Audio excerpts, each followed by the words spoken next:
Hello, everyone. It's Shane Kanto, your Wasteland reviewer, and welcome to the Wasteland Retrospective here on the SPDM Crew Podcasting Network. And this is my weekly show where my guests and I each pick a film related in some shape or form. And hopefully, by the end of this episode, you have two films to go check out. And joining me, as always, for the third Thursday of every month is SPDM Crew podcaster, my friend, frequent collaborator. It is Luke. Hello, and let's get fine, shall we? Yes, we are doing a double dose of Ray Fiennes' Oscar-winning dramas. One of these films won a lot more Oscars than the other, and it should have been the opposite. Because honestly, so we're going to be to not bury the lead. We're going to be talking about The Constant Gardener and The English Patient, which Hmm. I'm just going to say this right now, Luke. I feel like The Constant Gardener is one of the most underappreciated Oscar films of like the aughts and the 2000s because like especially the year this came out, how this didn't win more awards is ridiculous to me because this was the freaking crash year. I would go even one step. I agree with you, and I would even go one step beyond and say I think it's still underappreciated as well, like underrated. Because like Yeah. when I finished it and looked it on Letterboxd, I was surprised how many people just rated it like middling, like like a middling way, and I'm like, really? Okay, maybe I'm too easy to please. Okay. Honestly thought this is a pretty incredible film, and this Hmm. is the second time I've watched this. Oh, And nice. because this was actually on my watch list because it's an Ah. Oscar-winning film, and I did watch it one random night off my watch list. But this is a story of a widower's transcontinental quest to find answers about his wife's death leads him to explosive secrets. And this is from Fernando Morales. I think that's how you say his name, but he is the filmmaker that made City of God. So that's his biggest claim to fame. And he also had The Two Popes, which also was got some serious Oscar Totally attention as well. same movies, right? City of God, Two Popes. Completely, both all three of these movies ended with two elderly popes watching football and just having a great time. Yes. Yep. Eating the But pizza, one of these movies, not like the Yeah, others. yes. And that's the two popes. Because honestly, this is much more City of God speed in terms 100%. of like the brutality of the world that our Hmm. characters are stuck in. But before we get too much into diving in, look, what were your general thoughts on the Constant Gardener? So my general thoughts, I'm really close to saying loving it. Like I would say like low side of loved it. Mhm. My biggest complaint would be I think sometimes the quote unquote action is shot in this like with this like shaky cam, which was very mid 2000s, you Yes. know, and I don't think that added anything to this specific movie. But minus that, I thought this was pretty great movie, pretty I would say evergreen movie in a sense where no matter if you watched it in 2005 or 2025, the Hmm. themes and what it's talking about, big corporations, you should use proper channels. You should do things properly whilst fighting these big conglomerates. Oh, I wonder how the proper channels do not work unless you expose them. I wonder. But no, so yeah, I really thought it was awesome. What did you think? So obviously, like I mentioned, this is my second time watching Hmm. this film, and I was really impressed by this. Hmm. And like to your point too, like one, this is not the kind of thriller that relies heavily on action. So like when the action does happen, they're certainly like leaning into that experience. And I think the biggest Yes. thing is towards the client, like towards the end of the film. Hmm. One sequence in this village out in the middle of nowhere. Um, I was and even that thinking like the hotel room scene where it's like like a oh yeah, Ralph Fine gets because roughed up. he is damn fine in both of these movies, I'll say. Yep. But like that hotel scene, I was like, oh, what's happening? I guess he's getting beaten up. I just wish I could see that. Which one, this film is indeed so like. the second time I watched this, so I watched this actually. I had a couple of my friends over for my movie club, and Mhm. we watched like a 1916 film that was only 45 minutes for this month. So like Nice. there's plenty other time afterwards for Yeah. that us to watch something else. And I mentioned like these are some of the films I have to watch for for some of my podcasts, and they chose this one to watch. And so Mhm. we watched this together, and like the conversation afterwards of just like this feels so uncomfortable to watch in 2025, realizing just like this Mhm. is still so bad in terms of just the power that money talks. It's all money.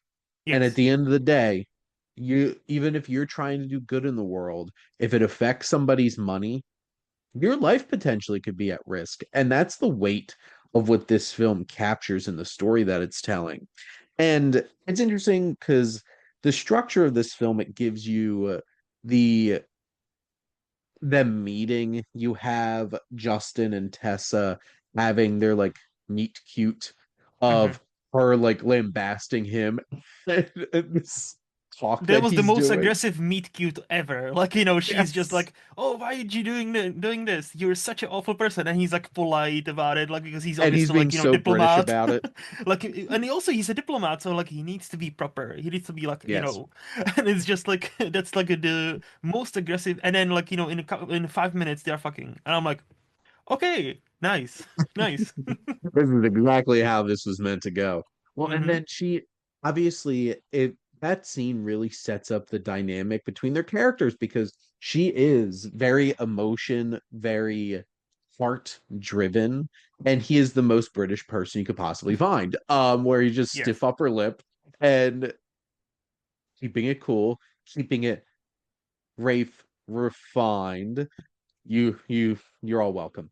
Yes. And just even she starts like she takes a step back and she's like, I was a monster to you. I need to apologize. He's like, it's quite all right. And just like in that most like very even keeled. And at the heart of it, that also becomes the biggest challenge of their relationship because I wanted to hate Tessa so much for a lot of the things, how she treats their marriage from the outside looking in.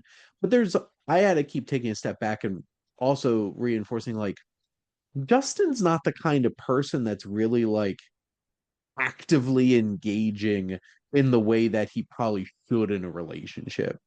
Like he's trying to like keep a distance and keep things that way, and he doesn't ask questions. Hmm. And like there needed to be more communication in their marriage, just from outside looking in, watching this film. And I think maybe some of the underlying issues that were going on, and that's a tricky thing because like neither of them really acknowledged to each other that they did have issues, but like as a viewer of the film you can tell like there's stuff in this relationship that Justin has no idea what the hell his wife's doing. And Yeah. then he sees like that creepy email from Sandy, which also top tier villain status. Danny Houston's a bastard in this movie. 100%. I think it's even what I found fascinating, it's even more complex than that because like Yeah. I can see why you would hate either of them, right? Because obviously Mhm. she's always all in everybody's face about how they're bad people, right? And he's always the one who doesn't want to acknowledge how bad things are going because he's a Smoothing. diplomat. Smoothing. He's like the proper politician. He Yes. gives you an answer that consists of like 50 sentences, and at the end of it, you realize hasn't actually answered any single question. Like the He single hasn't question he said was supposed anything. to, he said fuck all. So like he's the proper definition of like this diplomat, politician. So you can see why you should hate both of them and why those two should not work, and how the compromises they make to work, like enhances them, but at the same time also puts this kind of mystery slash, is she cheating on me? Is she not cheating on me? Into that relationship, like the dynamic Yeah. where when she dies, which is not a spoiler, like it happens within the first 10 minutes, right? Yeah. And We then know we see, that's the call to action of the whole yes, entire yes, film. yes. So when she dies and we then see the beginning of the relationship, that's also tiny detail I appreciated. We never get 5 years ago or 1 year ago. Yes. No, she's alive, so obviously, this has happened in the past. You don't have to have Yes. a title card, right? That I really appreciated that tiny touch. Okay. And to me, this is one of those where it's like it's about relationship. The first like 40, 50 minutes is about a relationship, and then it turns into this drama thriller about like this Yeah. pharma company. And two characters at one point say something along the lines of, "Oh, this is how just it's done. If I choose, if I were to choose him over you, I'll choose you." And then that's a justify, the end justify the means. So this is why I think gets lost on many people. This is not just, oh, people good, big corporations bad. Yes, there is definitely that there. But I think this movie shows you how every single one of us has had that moment. It's like, I know what I'm doing. Hopefully to not to that extent. Hopefully to not Mm. that extent, but I know what I'm doing or saying is morally wrong, but this is how it's done. How many of us, I think all of us have had at least once in our life, had to justify something like, yeah, I don't like it, but this is how I make money. This is how Yeah. things are done. This is, I'm not gonna help this person because like I would have had to help 10 others. And this is said by two people. One of them being Ralph Fiennes, and the other later on. Two totally different backgrounds, they couldn't be any more different, right? However, that's the universality. That's the human universality of that, like our experience that truly binds us, where we, because what we see is awful, and we always, and when you see awful things, you always question, why does it have to be like that?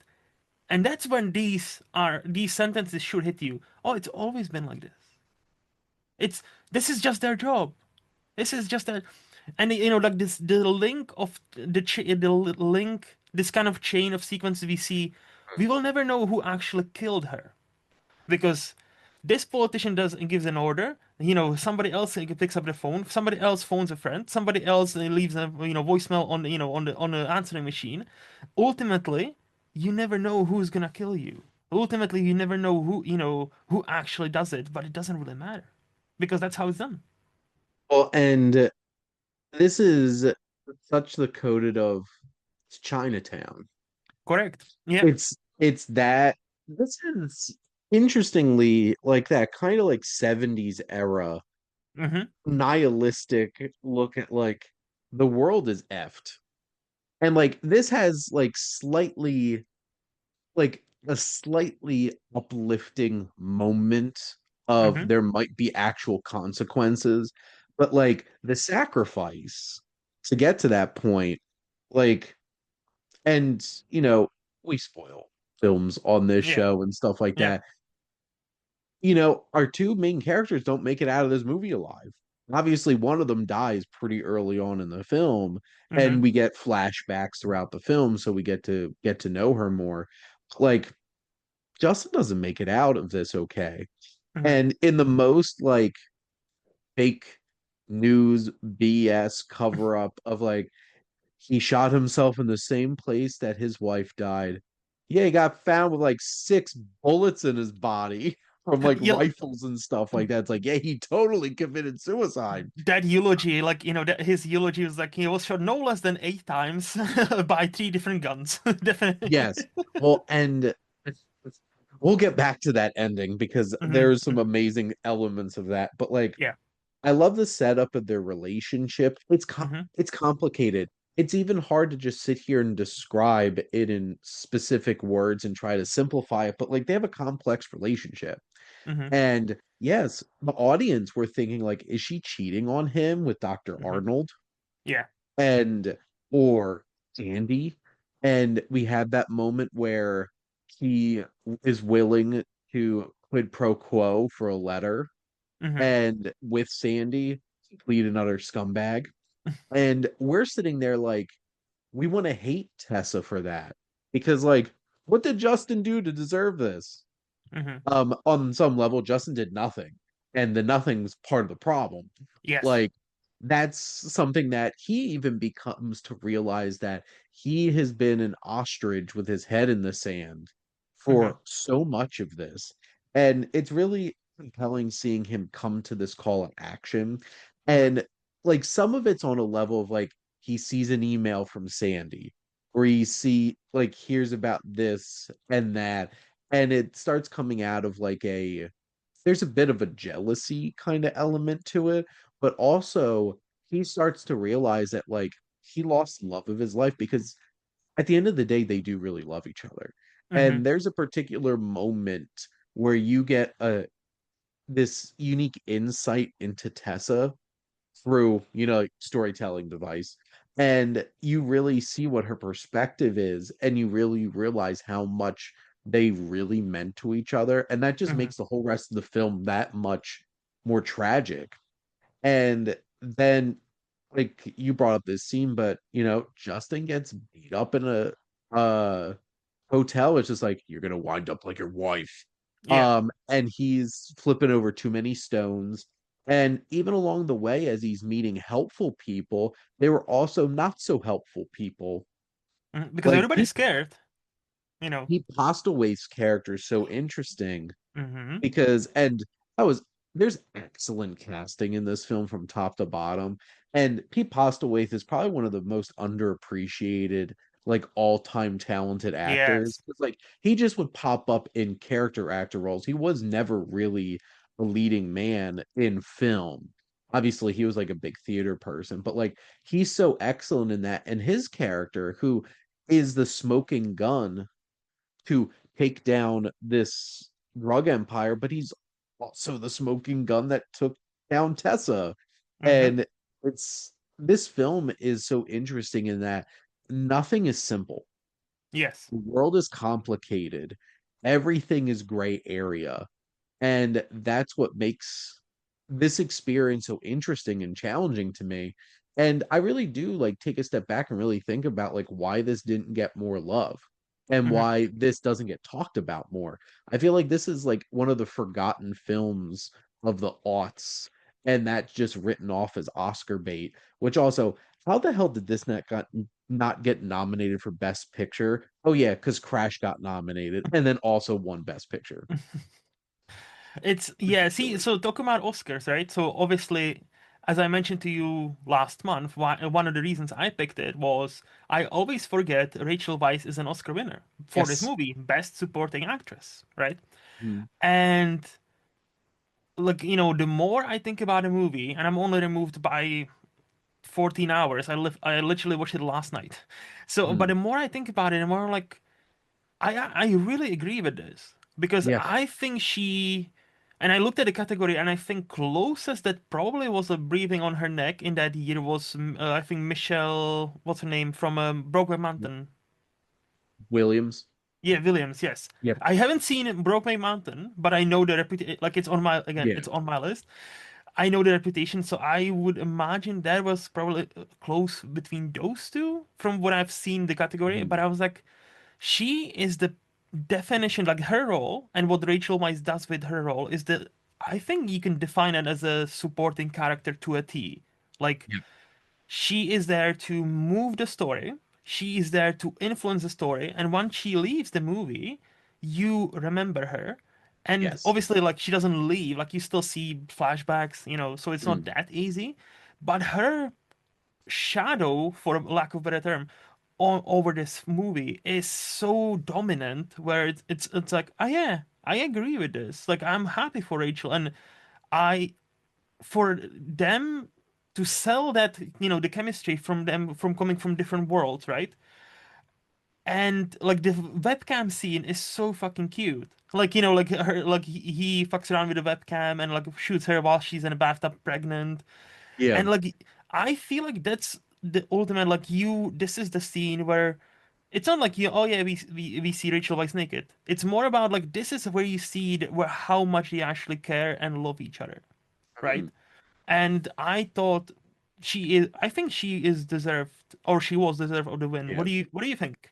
I think she's incredible in this because she is this character only works if you believe how electric and magnetic of a personality she is. Yes. And Rachel Weisz is legitimately one of the most talented actors working.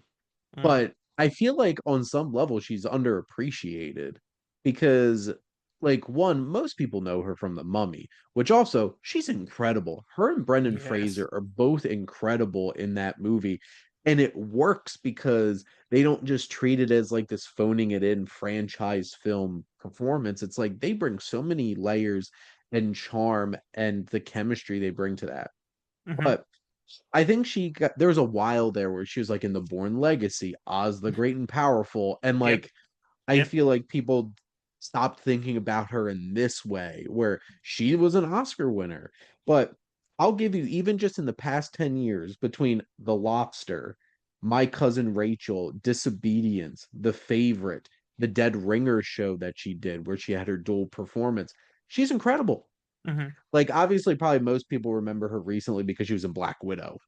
Oh yeah. But like, he is an incredible actor, and he deserved that Oscar so much because she is magnetic, Hmm. electric, and that's one of the reasons why it's hard to be frustrated with her and her actions because she is such an alluring presence in this film. I think I was a little surprised like Ray Fiennes didn't get attention for this because let's remember he has not won an Oscar at this Yes. point in his career, despite the fact that some of the Academy voters didn't vote for him last year because it's like, oh well, he already won one. For Schindler's List. Like he's been in so many either nominated and I think like three or four movies won a Best Picture, including English Patient, if I'm not Yes. mistaken. Well, But well, we will get to that in a yeah, minute. but yes, it seems like when I was watching this and the Patient, I was like, so we had this whole thing about Leo finally got his Oscar. Leo finally got his Oscar, but Ralph Where's Rafe's Fiennes. Oscar? Like I was like, Ralph Fiennes is, like English Patient is pretty much the year of like right about Titanic, right? When Leo, nobody thought Leo would become this beast of an actor, right? He was the teenage heartthrob, right? So like he's been putting performances like this out for yeah a couple of decades now, and he's not slowing down. So I don't understand what this man has to do to fucking. Does he have to actually also crawl into the bear and like to win his Oscar like Leo did? I was really hoping that he would win for Conclave, Same. honestly. And apparently, he has another big film coming out this award season too. So maybe Mhm. it's his year. And I'm sure he won't give an incredibly horrible stacked or accepted speech. Adrian Brody. Six But like, minutes that tell you nothing. Yep. yep.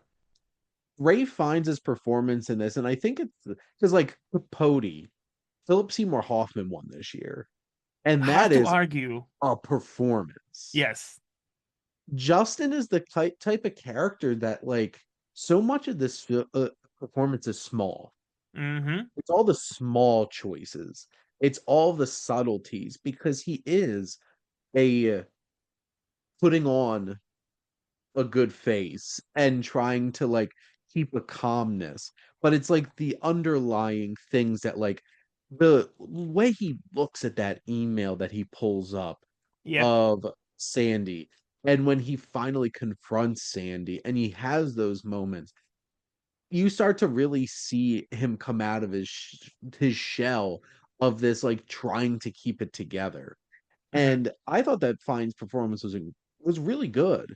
And I could have seen it being nominated, but like I wound up looking up like who got nominated that year, and it was a pretty strong year And you in can terms of also best make a actor. yeah, and you can also make a point that maybe due to Rachel Weisz's performance, that's like overshadowing Yes. this entire movie. Like, maybe many voters would remember her, but not so much him. Yes. And so that might, because her performance is so like as you said, electric, magnetic, where like she just works. I wouldn't be surprised if I kind of forget, like in let's say a year's time, he was in that movie, but I will remember her. And I wonder if that's how many Oscar voting people thought at the time. Maybe. Mhm. Well, I think that's exactly the case. I think his performance was too reserved and subtle. Yeah, yeah. And there's been a few performances that have gotten Oscar nominations like that. Like, I think Bill Nye in Mm. Living. Like that is a like pull it in, reserved, very British stiff upper lip kind of performance, but it's in all the little details. Also in Um, this movie. oh, I'm gonna get to him in a minute. Fa- Phantom Thread with Mm, Daniel Day-Lewis. Like Daniel Day-Lewis is going to get nominated because it's Daniel Day-Lewis, but yes. like that performance is so much more reserved and in the little details versus a lot of his other performances that are like huge. But like Ray Fiennes is great in this. Danny Houston, between this and The Naked Gun, honestly, these are probably my two favorite performances of his because he is a smarmy, sleazy piece of trash in this movie, and he's so good at it. Like he is, you look at this man's face, he's untrustworthy. I don't trust this man. And Danny Houston just lives in that space, and God, he makes me want to vomit whenever Yep. he's like coming on to Tessa, and just like, ugh, I do love that scene when she makes him that offer, like like he can have me for one night if you give me the letter, and yep, then like the camera stays on his face for about 20 seconds or so, and you can see the range of like him thinking about it, him imagining it, him thinking, is this actually real? All in this about 20 seconds, yep, and I'm like, damn, like he knows how to. But at the same time, I was like, he's all those things, and I'm not gonna go bad for him. But at the same time, I kind of believe he actually loves her. I kind of believe he's not just, oh, I want to sex from her. I actually believe he's one of those, maybe they used to be friends and they got friend zoned, you know, and yeah. he still yearns for her. Like, so that's the only, and so this was the quickest way to get to her. Well, So and on some level, I genuinely believe he actually cares for her. it's hard not to Yeah. Yeah. because that's the thing about Tessa, and that's what makes their relationship so interesting is because Justin is not the type of man you would expect Tessa to Mm-hmm. wind up with, Mm-hmm. Mm-hmm. but on some level worked. And back to some of the other cast, Bill Nye is Yeah. incredible in this movie, and like there's Luke, there is one shot that he sold this so bad in that eulogy. Mm-hmm. There is a specific framing of a shot where it's like over the shoulder pointing down from the pulpit, Mm-hmm. looking down, and Bill Nye's like chatting with his wife next to him. And then the eulogy starts being read.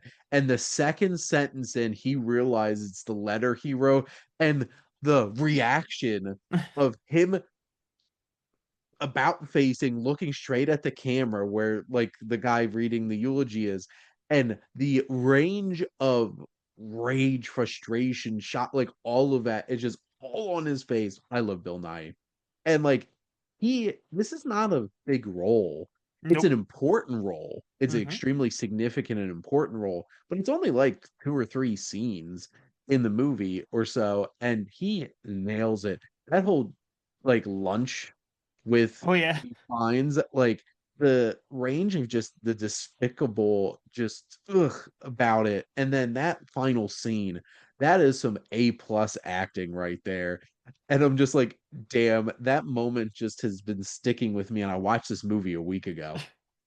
That is one of the most polite storm offs you will ever see. Like he doesn't say anything. He doesn't So shout. You British. can tell he is, yeah, exactly. He can tell he's mad, but he's still like, nope, I'm just gonna shut up. I'm gonna storm off, but I'm gonna do it my way. And in a way, like this is what's fascinating to me about this movie. You can tell both Ralph Fiennes and Bill Nighy, those two characters, are cut from exactly the same cloth, right? And I Mm. think to an extent, when we get introduced to Tessa, Rachel Weisz, and like her screaming at Ralph Fiennes, I think deep down she thinks Ralph Fiennes is Bill Nighy.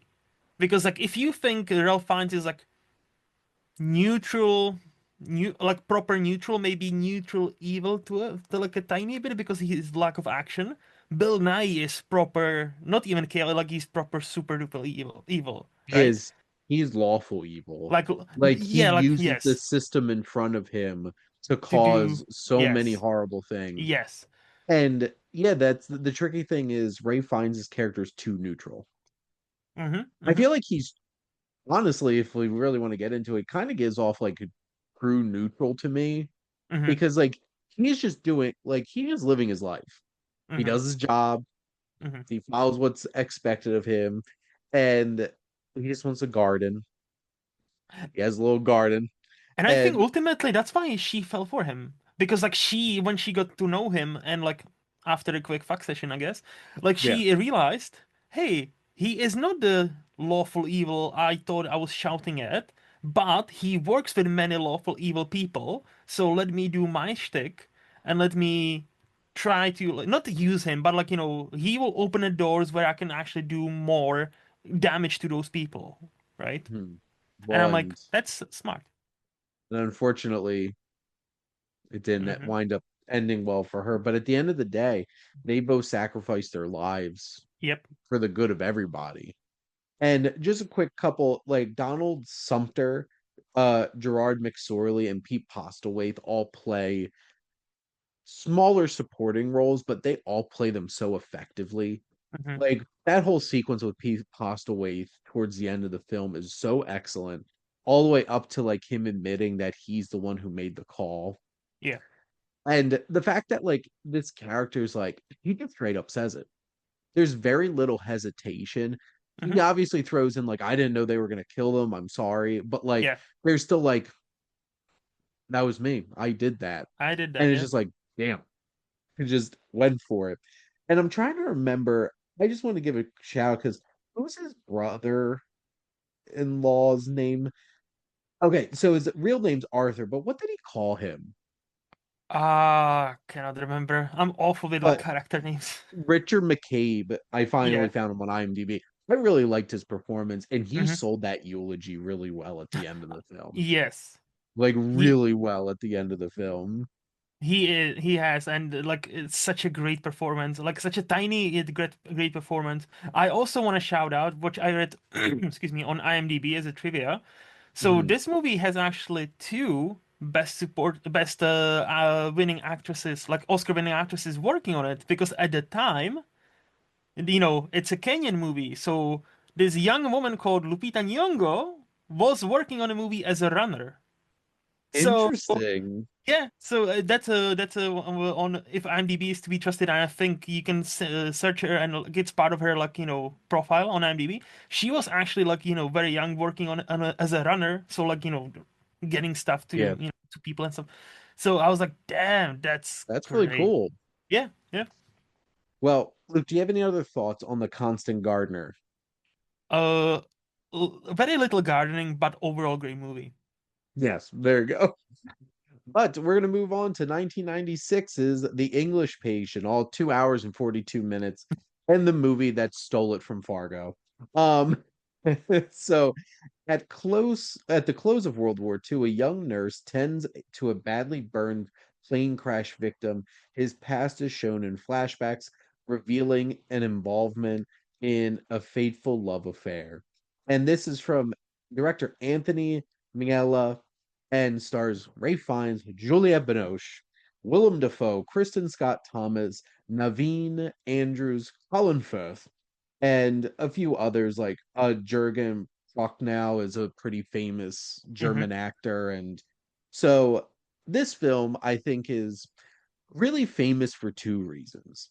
Yeah. One, it beat Fargo for Best Picture, which in hindsight is absolutely ridiculous to me, but we'll get into our thoughts on the film. Hmm. And two, the Seinfeld joke Yep. about how everybody loved this movie, and Elaine's like, "You're all crazy." Because like before I let you do your general thoughts, like I'm Sure. just gonna rip the band-aid off here. Do I think this deserved to win Best Picture? Hell no. Hmm. Do I think this is a terrible movie? Hell no.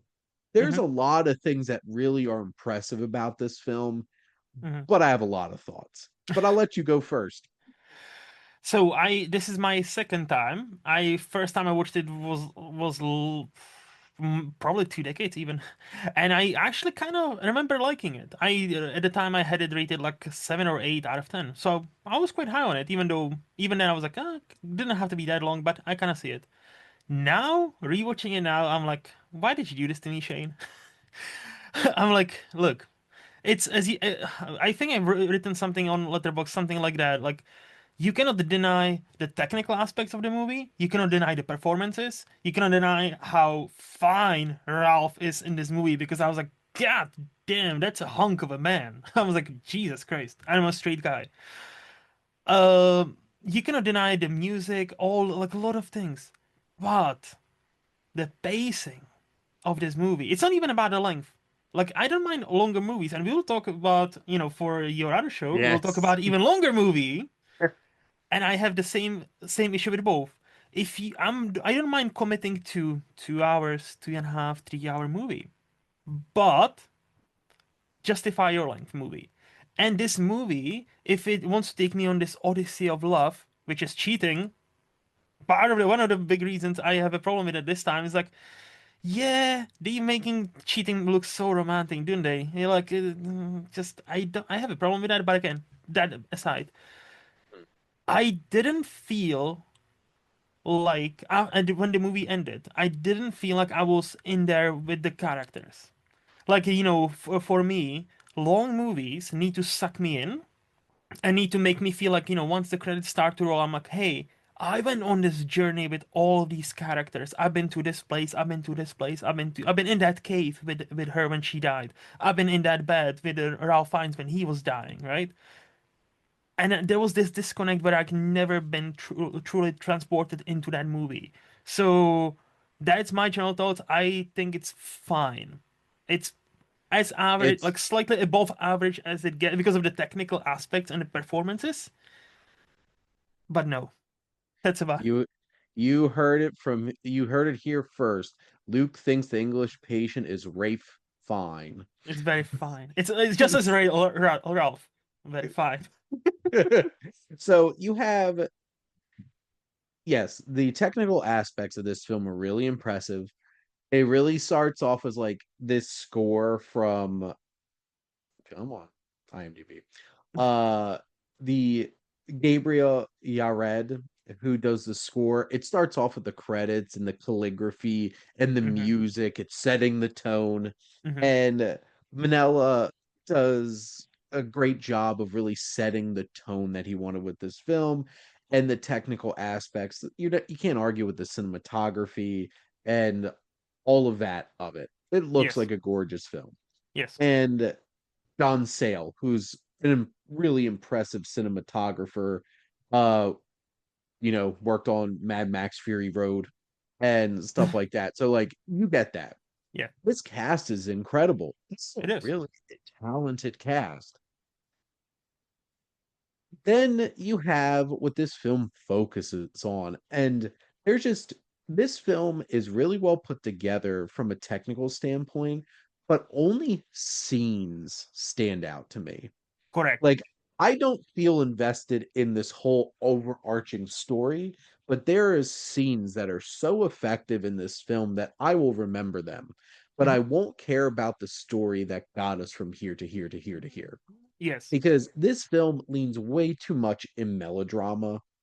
Like this feels sappy, which is so strange for a film that's like about World War II and all of this. And it's just like, why does this feel so like the whole setup? It's like I guess going through some scenes that really stood out to me. One, you have Juliette Binoche's Hannah, who has his best friend. You have that fun little back and forth about lending her money and stuff like that. Bomb. Hmm. I remember that. That was a really well put together scene. I cared about their relationship, their friendship in just a few minutes. And then I felt that. You have Naveen Andrews, that one sequence where like he was trying to disarm that one bomb. Hmm. And Hmm. it's just like, oh my God, I think this is gonna blow up and kill him right in front of Yep. Ocean. This is gonna be terrible.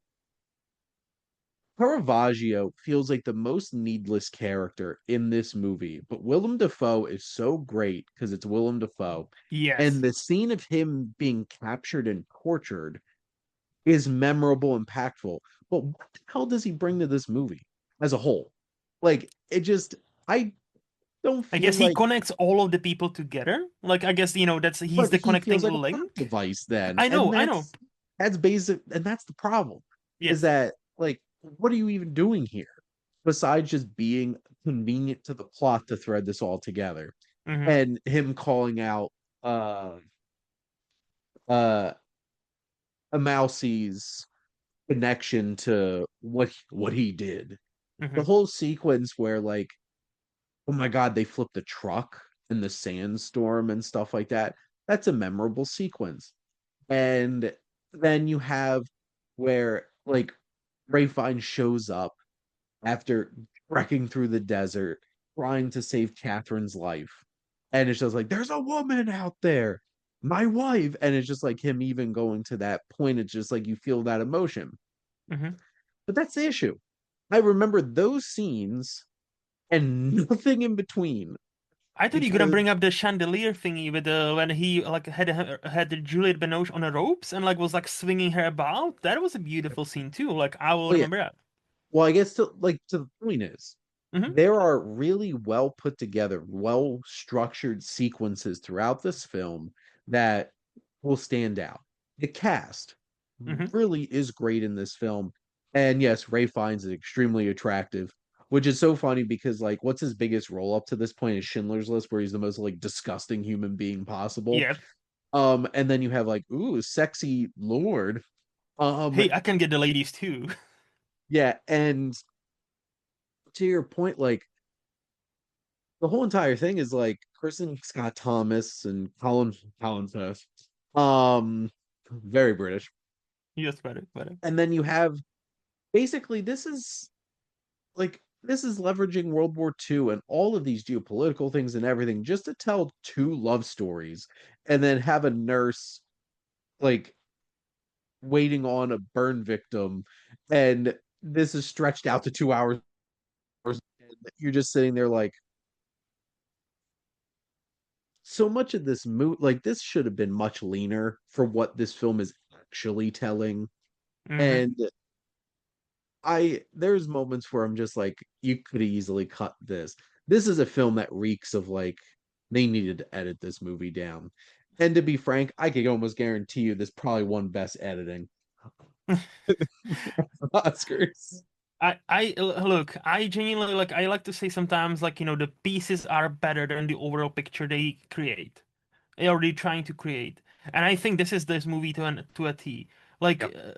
again, technical aspects. Nobody can like if it won all the categories like camera work and like best sound mix and all, I wouldn't bet an I did eye. win film editing. See, edit. Like, look, I don't actually like. Yeah, fine. I know I'm not mad. Juliette Binoche winning for her role, also not mad. Ralph Fiennes might have if he were to win, I don't think I would be mad too. But I feel like you can tell the director who sadly passed away like 2005 6. So Mhm. like he's no longer with us, and he made Talented Mr. Ripley, if I'm not mistaken. He made Cold Mountain, and Cold Mountain is not Mhm. one of those movies that I actually loved, even despite its length, right? Yeah. Or remember loving. Maybe if I were to rewatch it, I'm like, oh my fucking god! But Talented Mr. Ripley is awesome, and like this movie like has bits of genius, but I almost feel like he wanted to bring the Lawrence of Arabia. Like he wanted to make, hey, can I make a romance movie, but make it Lawrence of Arabia right now in a 1996 or 7, whatever, right? The answer is probably no. Because it doesn't lend this kind of structure doesn't lend itself so easily to this kind of romance. I think Yeah. nowadays, if you wanted to tell this kind of story, it would have genuinely been a better miniseries where I can see the 3 4 hour and a half long episodes like miniseries. Yeah, sure. But like a movie, I genuinely because it does seem like, hey, World War II is happening, but how do these cheating couples feel about this? Right? How do these cheating white people in Africa, how do they feel about this? Well, and I feel like the film doesn't leverage Hmm. the war enough for the drama of the film. it only leverages it when it suits the movie, like with the bomb, Yeah, like with the like, oh yeah, there's a mine just beyond or below the piano. Like again, there's like hints of, oh yeah, there's a war happening, but hey, love story, cheating. like this guy's obviously a German, despite the fact that he's No. like the most British looking man ever. But what's he supposed to be? Oh, him, Hungarian? Yeah, and it's just like total German, 100%, no questions asked. Which just to throw this out there, because like obviously Fargo's the film that's going to live on in Mm-hmm. terms of like legacy. And I'm obviously a humongous Coen Brothers fan, so yeah, it upsets me that this won Best Picture. But like Ray Fiennes lost out to Jeffrey Rush for Shine, which I've seen that. Like I think Jeffrey Rush is an incredible actor, and I think Mm-hmm. gave a great performance. They were also up against Tom Cruise for Jerry Maguire. Um, the people versus Larry Flint, Woody Harrelson, Ooh, and that's a good performance. Billy Bob Thornton for Sling Blade. Um, Ah, okay. and this is like Ray Fiennes, I think, gives a great performance. There's a lot of strong performances in this film, and Mm-hmm. Mm-hmm. uh, let's see, because Best Actress that year was Frances McDormand for Fargo, and she was incredible. Because Kristen Scott Thomas got nominated for Best Actress, which is so weird to me. How did she get nominated for Best Actress, but Juliette Binoche was supporting actress when Juliette Binoche is the other lead of her story in this movie? That's what I call shenanigans. I just genuinely that's like such a fucking like I would argue Juliette Binoche was supposed to be the leading, if anything They should have been else. switched. Yeah, like But I can guarantee you that, the Weinsteins were like, Binoche has a much better chance of winning supporting actor. Because yes, let's remember this is a Miramax film, and this has all the scenes. this has Weinstein campaign written all over it that it won 9 Academy Awards. Well, that's why he was, Harry, not to skew this too much, but that's why he was one of the most powerful, if not the powerful producer for Yep, about 20 years. yep. And he produced some amazing movies. He's a, awful garbage human being, but he has, if you were not to watch, if you were gonna say, I'm never gonna watch anything he produced, well, you'll miss out on fuck ton of great movies. Yeah. Like Tarantino, Metric fuck Kevin ton. Smith, like you're Like, just cutting yeah. out like whole entire filmmakers' careers. Yep. And this film, there's a lot of things that really work about it, but overall, it just as a whole experience Mhm. doesn't click in a way. Like I think if you love a good historical romance and stuff like that, you'll eat this up because Yes. like it checks all the boxes. Hmm. Like it never really feels like it elevates itself above just being that. Yeah. And for it to be a great film, for it to be a best picture winning film, it really needs to elevate above just being like your paint by the numbers kind of whatever genre it's going for. And yeah, this is like the prototype for like historical romance. And yeah, I would say this might sound wrong, but to me, this is a prototype of what some people would call chicks movies, right? This is such a like, oh yeah, they are cheating, but it's okay because they are actually in love. And this is just, so the love beats all, but then die, and it's so beautiful. And it's just like, and I don't even look at it from the lens of, oh, this is the best picture winner. No, it's more about if you want to do this, give me a great movie. Give me a, not just the, but give me a movie that actually stands on its own. And I don't feel like this one does in a way where many others attempted to do something similar and do stand on their own, and they are not remembered just for, hey, you know, how did these people feel about World War II happening? Nah. well, Anyway. and this going for like this out of Africa, those types Hmm. of films, it's like that that's the mold that this is.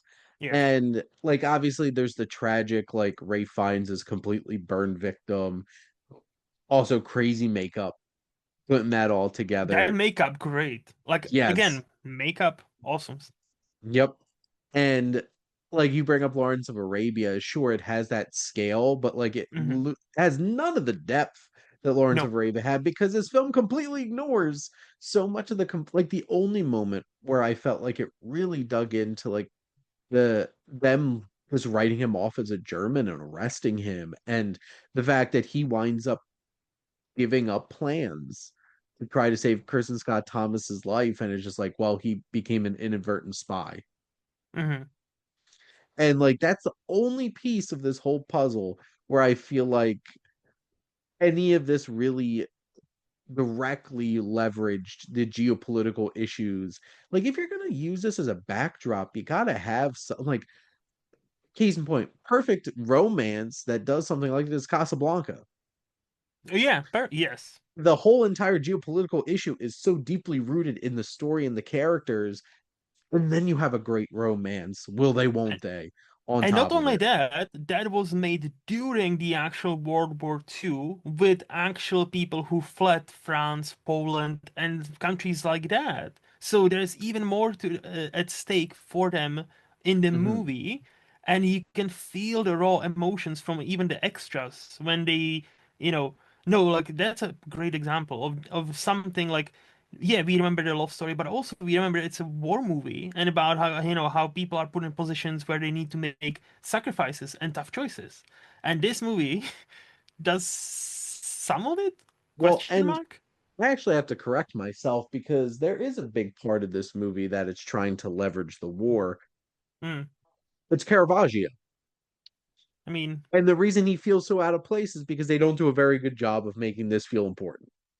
Where, like, I feel like Willem Dafoe's whole entire purpose of being in this movie is to be like to finally call out Ray Fiennes' character for being the spy. hmm, hmm, that's And about it. also, I love when it's just like, and they put me down as the English patient. I'm like, Roll credits. I'm like, roll credits. Yep. Which also like them just assuming he was English was very on point. Which like it's also Ray Fiennes. He's like the most English person ever, but he's supposed to be not English. Yes, he's supposed to be Hungarian. Hungary. Oh. But I love Kristen Scott Thomas. I love Juliette Binoche. They're both incredible actors, and they give really good performances in this for what's at. Mhm. Like I feel like Kristen Scott Thomas does a great job of delivering what's asked of her, which to be honest is not that much I in was the gonna whole grand say scheme of things. with her, like I feel like Kristen Scott Thomas, like I like her as an actress. I have no issues with her. In this movie, I almost feel like she's wasted, and like in the sense where this could have been anybody. And I don't think it's her fault. I think it's the movie's fault. That's what I'm trying to say. Well, yeah, So like the I don't even she's a nothing think character. that's kind of my point. So like when you told me she was nominated for best leading, I'm like, really? Again, I love me some Kristen Scott Thomas. I really like her in many other movies.